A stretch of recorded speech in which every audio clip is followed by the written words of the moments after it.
மௌத்து பெருமானார் ஸல்லல்லாஹு அலைஹி வஸல்லம் அவர்களுக்கு மட்டும் அனுமதி கேட்டாங்க. ஜிப்ரீல் அலைஹிஸ்ஸலாம் ரசூலுல்லாஹ்வுடைய மரணத்தில் மௌத்து தெரியும். ரசூலுல்லாஹ் வந்து ஏதோ நோயாளியா அதனால கடந்து மரணிக்கல. மரணிப்பதற்கு ஒரு வாரத்துக்கு முன்னாடி பள்ளிவாசலுக்கு வந்தவர்கள் பெருமானார் ஸல்லல்லாஹு அலைஹி வஸல்லம். அந்த மரணத்தில் மௌத்தினுடைய நேரத்துல ஜிப்ரீல் அலைஹிஸ்ஸலாம் வந்தாங்க. ரொம்ப கவலையோடு இருக்கக்கூடிய ஒரு நேரம். அப்ப ஜிப்ரீல் அலைஹிஸ்ஸலாம் வந்து பெருமானார் ஸல்லல்லாஹு அலைஹி வஸல்லம் கிட்ட சொல்றாங்க, யா ரசூலுல்லாஹ், மலக்குல் மௌத் அஸ்ராயில் வந்திருக்கிறார். யார் வந்திருக்கிறார்?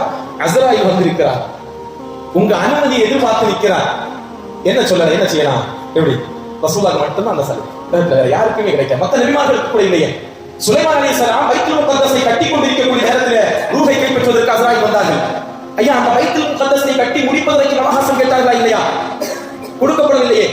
அந்த நேரத்தில் அவருடைய ரூஹ் கைப்பற்றப்பட்ட நபிமார்களுக்கு மரண செய்தி அறிவிக்கப்படும். ஆனால் ரசூலுல்லாஹ்வுக்கு தான் அனுமதி கொடுக்கப்பட்டுச்சு.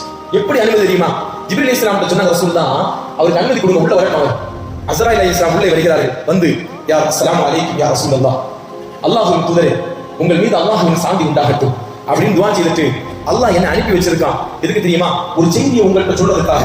நீங்கள் விரும்பினால் பைனல் பகாஇ ஃபி துன்யா வ பைன அன் தல்ஹக பில்லாஹ், நீங்கள் விரும்பினால் இந்த உலகத்தில் இன்னும் வாழலாம். உங்களுக்கு 63 வயசு ஆகுது. நீங்க விரும்பினா இந்த உலகத்தில் இன்னும் நீங்க வாழலாம். நீங்கள் விரும்பினால் அல்லாஹ்வை சந்திக்கலாம். பெருமானார் ஸல்லல்லாஹு அலைஹி வஸல்லம் அவர்கள் அல்லாஹ்வை சந்திப்பதன் ரஃபீகுல் ஆலா, நான் உயர்வான என் நண்பரை சந்திக்கிறேன் என்று சொன்னாங்க. அந்த வார்த்தையோட பெருமானார் ஸல்லல்லாஹு அலைஹி வஸல்லம் உடைய ரூஹ் கைப்பற்றப்பட்டது. அப்ப அனுமதி கேட்ப உலகத்திலே கேட்கப்பட்டது பெருமானார் ஸல்லல்லாஹு அலைஹி வஸல்லம் அவர்களுக்கு மட்டும்தான், வேற யாருக்கும் கிடையாது. கொஞ்சம் அவகாசம் கூட அல்லாஹ் தர மாட்டான். பெருமானார் ஸல்லல்லாஹு அலைஹி வஸல்லம் ஜிப்ரீல் அலைஹிஸ்ஸலாம் வர நேரத்துல வந்து சொன்னாங்க,